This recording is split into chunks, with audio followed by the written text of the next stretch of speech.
ભાવનગરના એવી સ્કૂલના મેદાન ખાતે સ્વામી વિવેકાનંદજીની 164મી જન્મજયંતિ તેમજ યુવા દિન નિમિત્તે વિવેકાનંદ કેન્દ્ર દ્વારા સૂર્ય નમસ્કાર મહાયજ્ઞનું આયોજન કરવામાં આવ્યું હતું। વિવેકાનંદ કેન્દ્ર માટે યોગ પ્રાણ સમાન હોવાથી કાર્યક્રમની શરૂઆત દીપ પ્રાગટ્ય સાથે કરવામાં આવી હતી। આ મહાયજ્ઞમાં શાળાના કુલ 585 જેટલા વિદ્યાર્થીઓ અને વિદ્યાર્થિનીઓએ ઉત્સાહપૂર્વક ભાગ લીધો હતો। મામે મળીને સૂર્ય નમસ્કારના 24 રાઉન્ડ પૂર્ણ કરી પોતાની શારીરિક, માનસિક, બૌદ્ધિક, ભાવનાત્મક તથા આધ્યાત્મિક ઉર્જાના સંચારની અનુભૂતિ કરી હતી। યુવાઓના દેશમાં યુવાઓ સ્વસ્થ અને તંદુરસ્ત રહે તે માટે વડાપ્રધાન દ્વારા યોગ અને કસરત અપનાવવાની કરવામાં આવેલી અપીલને અનુરૂપ આ આયોજન મહત્વપૂર્ણ બની રહ્યું હતું। કાર્યક્રમમાં રાજવી પરિવારની રાજકુંવરી બ્રિજેશ્વરી કુમારી તેમજ પૂર્વ યોગ બોર્ડ ડાયરેક્ટર આર.જે. જાડેજા ખાસ ઉપસ્થિત રહ્યા હતા અને યુવાઓને યોગને જીવનનો અભિન્ન ભાગ બનાવવાનો સંદેશ આપ્યો હતો। તેજી શકાય છે, પરંતુ સત્યને કોઈ પણ વસ્તુ માટે તેજી શકાતું નથી।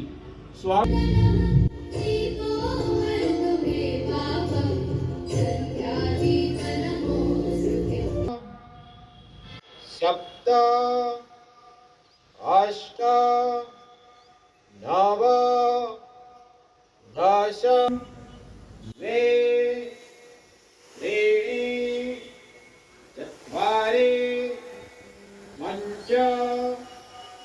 હું નહીં પણ આપણે સ્વથી સર્વ સુધી સૌના મંગલની આશા કરીએ।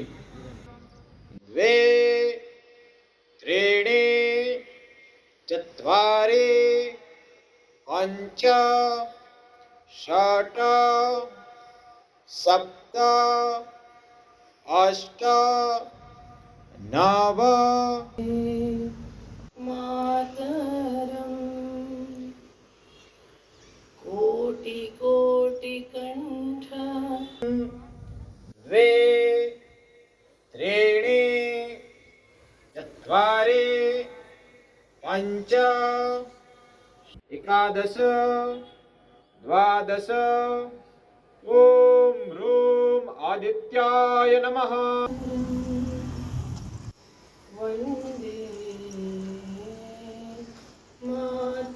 વિવેકાનંદજીની જન્મ જયંતિ નિમિત્તે પૂરું વિશ્વ એને યુવા દિન તરીકે ઉજવવામાં આવે છે। આજે એમની 164મી જન્મ જયંતિ નિમિત્તે ભાવનગરમાં એવી સ્કૂલના ગ્રાઉન્ડમાં એક સાથે 570 બાળકોનો સામૂહિક સૂર્ય નમસ્કારનો કાર્યક્રમ કરવામાં આવેલ।